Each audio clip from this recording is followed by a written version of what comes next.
Hello and welcome to a presentation of the top 20 books British people lie about having read.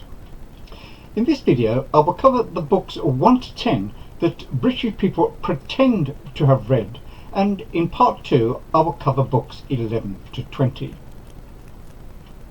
More than half of British people, 56%, pretend to have read a book, a nationwide study has revealed, according to research commissioned to mark the live broadcast on Sky Arts of the Times and Sunday Times Cheltenham Literary Festival. As for why they pretend to read certain books, 37% claimed they simply wanted to join in a conversation, while 31% said they did so to seem more intelligent, and 17% were trying to impress a date. Number 1. The book most commonly lied about is the Bible, with almost 1 in 8 British people, 12%, claiming incorrectly to have read it from cover to cover, which is ironic considering that the Bible forbids lying.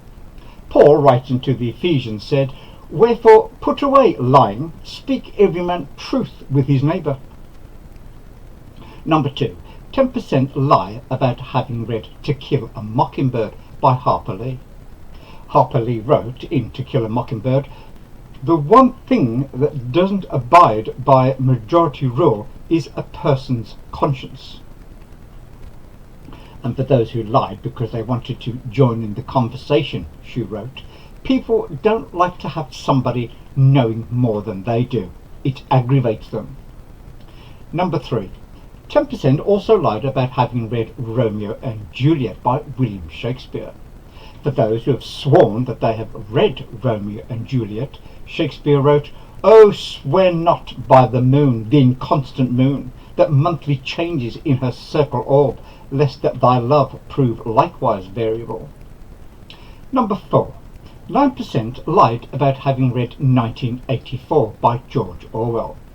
For those who lie to impress a date, Orwell wrote in 1984, "Doublethink means the power of holding two contradictory beliefs in one's mind simultaneously and accepting both of them." He also wrote, "If you want to keep a secret, you must also hide it from yourself."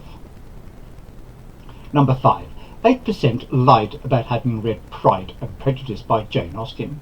Still trying to impress that date by lying about having read Pride and Prejudice? You should have read it, and then you would know what Jane really thought of you. She wrote, "We are all fools in love, and there is, I believe, in every disposition a tendency to some particular evil, a natural defect which not even the best education can overcome." Number 6. 7% lied about having read Great Expectations by Charles Dickens.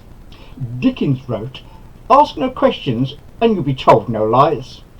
He also wrote, "In a word, I was too cowardly to do what I knew to be right, as I had been too cowardly to avoid doing what I knew to be wrong." Number 7. 7% lied about having read Moby Dick by Herman Melville. "Queequeg, such behaviour isn't Christian. In fact, it's downright pagan and heathenish." Melville also wrote, "Truth, uncompromisingly told, will always have its jagged edges." Number 8. 6% lied about having read War and Peace by Leo Tolstoy. Tolstoy wrote, "He had the unfortunate ability of discerning the evil and falsehood of life too clearly to be able to take any serious part in life. Every sphere of activity was, in his eyes, linked with evil and deception. And anything is better than lies and deceit." He also wrote, "The surest sign of truth is simplicity and clarity. A lie is always complicated, pretentious and wordy." Number 9. 6% lied about having read Treasure Island by Robert Louis Stevenson. Stevenson wrote, "All the time he was jerking out these phrases he was stumping up and down the tavern on his crutch, slapping tables with his hand and giving such a show of excitement as would have convinced an Old Bailey judge or a Bow Street runner. I would have gone bail for the innocence of Long John Silver. Number 10. 5% lied about having read The Adventures of Tom Sawyer by Mark Twain. Aunt Polly asked him questions that were full of guile and very deep, for she wanted to trap him into damaging revealments. Like many other simple-hearted souls, it was her pet vanity to believe she was endowed with a talent for dark and mysterious diplomacy, and she loved to contemplate her most transparent devices as marvels of low cunning.